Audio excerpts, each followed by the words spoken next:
The Kneeling Hero, the story behind the Hercules constellation. Tonight, let us look up one final time and find the one whose shadow has fallen across every story we have told. We have followed the little crab into the stars, and the golden lion, and the long winding serpent, and the faithful dragon coiled around the still point of the north.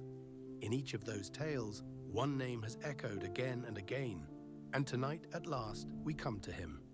High in the northern sky, near the northern crown and the gentle stars of the lyre, there kneels a solitary figure. A man bent down upon one knee, with one foot resting upon the head of the very dragon we met before. For a very long time, the ancients who gazed upon these stars did not know his name.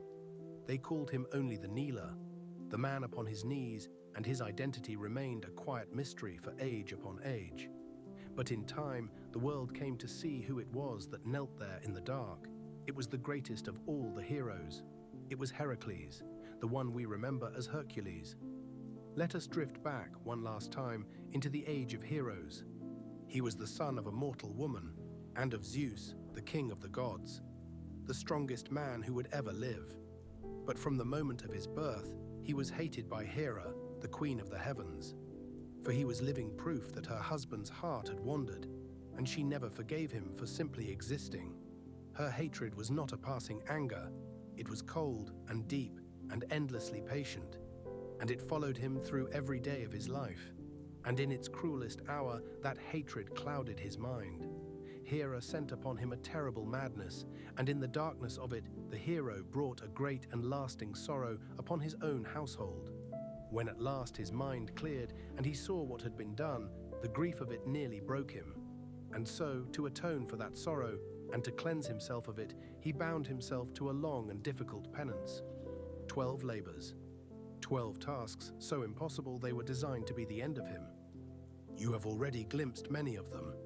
He faced the golden lion of Nemea, whose shining hide no blade or arrow could pierce, and finding every weapon useless, he strangled the great beast with his bare arms and wore its hide as his cloak ever after. He faced the many-headed serpent of the marsh, the Hydra, and though every head he cut away grew back as two, he found the answer in fire and sealed each wound until the monster fell. He journeyed to the very edge of the world for the golden apples of the Hesperides, guarded by the sleepless dragon Ladon, coiled forever around their sacred tree.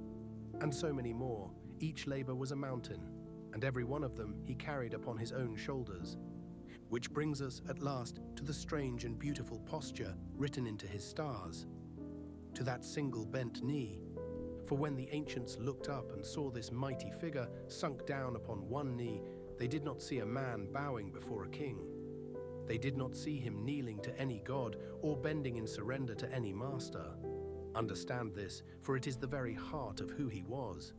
There is no one above him in those stars. He kneels to no one at all. What they saw was a man bent beneath a burden, a man caught in the very act of labor. Some who gazed upon those stars imagined the moment he wrestled the great lion down to the earth. But others saw something greater still. They saw the day the hero took the weight of the whole sky upon himself. For it is told that, in his quest to win the golden apples, Heracles came to the Titan Atlas, who had long been condemned to bear the heavens upon his shoulders, holding up the sky for all time. And to gain the golden fruit, the hero offered to take that unbearable weight himself, if only for a while. And so, for a time, Heracles bore the entire sky. The whole vault of the heavens came down upon him, and beneath it, even the strongest man who ever lived was forced to sink to one knee. Not in defeat, not in submission, but under a burden that no other could carry and that he would not set down. That, some say, is the moment fixed forever in his stars. The hero, kneeling, straining, holding up the sky itself. And so his bent knee is not a mark of weakness, nor of worship. It is the mark of effort, of endurance, of a great weight borne without complaint. It is perhaps the truest image of his entire life. A life spent carrying what could not be carried and never once laying it down. At last, his long labors were completed, and when his mortal life came to its end, Zeus, the king of the gods, would not allow his son to fade into the dark and be forgotten. He reached down, and he lifted Heracles up, and he set him among the stars, high in the northern sky, beside the very dragon the hero had faced at the edge of the world. And there he placed the hero's foot upon the dragon's brow.